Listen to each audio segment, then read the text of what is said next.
Before you go, Remzo, one quick point to the very beginning, what you mentioned there, Mark, is how we come to libertarianism. I always kind of think of it like, do you come to libertarianism from the left or to libertarianism from the right? I have always come to it from the right. So all the social freedoms are extremely important to me. But what do I care about the most? It's the economics, the low taxes. It's these types of things that are most important to me. So, although I am not a Republican coming into it, I still do come from an economic side.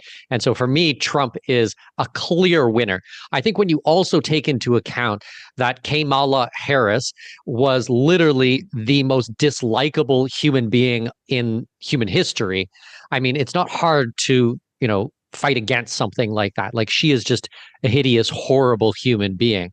So, you know, I think that I don't want the audience to go, "Hey, Mikhail, I thought you were a libertarian. Like, why are you so pumped about Trump?" And we're going to be critical of Trump. And like now that he's elected, I think that people should be critical and we should hold his feet to the flames on everything that he said, and really go through it all. But at this moment, super stoked. Remzo? Yeah, not many people know this about me, but I was an infantry officer in the U.S. Army. And the thing that I began to realize as a leader is, when you watch movies and when you look at documentaries and stuff, you just think that, the prime directive is just like shoot, shoot, shoot, kill, kill, kill. But you realize when you're responsible for the lives of others, you as a leader, your job is to actually preserve life. You bring 10 people with you, you should bring 10 people back with you. And the thing that has guided me through most of adulthood in the military and outside the military and business and everything is, as a society, I think we have what I call the click undo mentality, which is nothing's ever really permanent. Everything can be kind of fixed, even if it's annoying. But the thing is when you pull a trigger, you can't put the bullet back in. When somebody dies, you can't bring them back.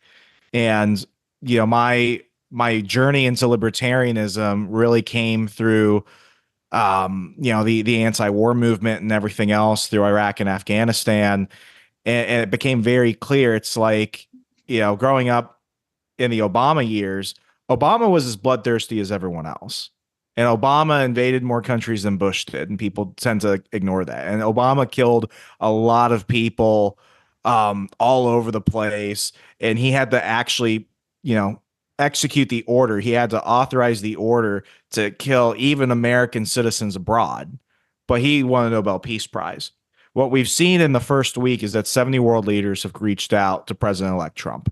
That Vladimir Zelensky and Vladimir Putin, that Kim Jong Un from North Korea, Netanyahu and the leaders of Palestine have all reached out to him.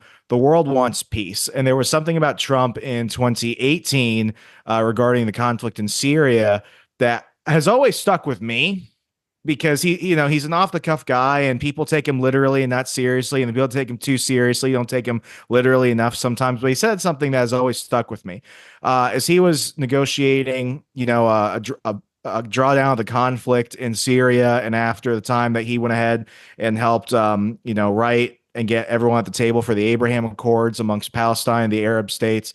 Somebody in the press corps would have had and asked him, Mr. President, do you think you should get a Nobel Peace Prize for this? And without even like hesitating, he just blurted out, peace is the prize. And I think we want to live in a world where we're not constantly aiming guns at each other. And I've always supported the idea, this is Frederick Bastiat at its core, if goods don't cross borders, troops will. Let's will. Yeah. So that is, that was all I needed to know. Who is the enemy of the deep state? Who is the enemy of the military industrial complex? He brought in the Avengers of what I would consider the populist movement together. As soon as Tulsi Gabbard jumped on, I was like, lady, I'll take my shirt off and storm a building. Like, tell me where to go. Like, well, let's do this. But that's really what it came down to. Who do I actually think is an existential threat? And I'm using a liberal term because they like to use these big terms. They like to throw it out like everything is apocalyptic. But really, who is an existential threat to my life and the life of millions of other Americans, but the lives of billions of people around the world who I'll never get to know? It all came down to one person. It's not Donald Trump. It was Kamala Harris and the people that put her in power. So it was an easy decision for me. 100%. I think that if we look out over the next 3 or 4 years, I think that without a doubt, the world will be a more peaceful place in this term than it has been in the last 3 years and 9 months or whatever it's been.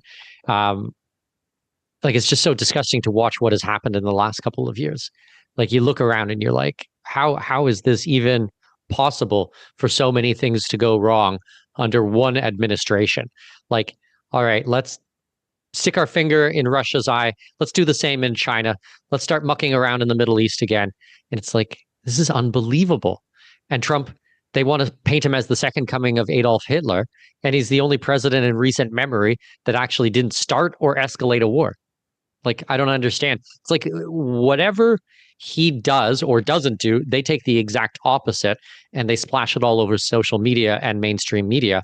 And people think like he's literally like Adolf Hitler. Like it's just fucking crazy.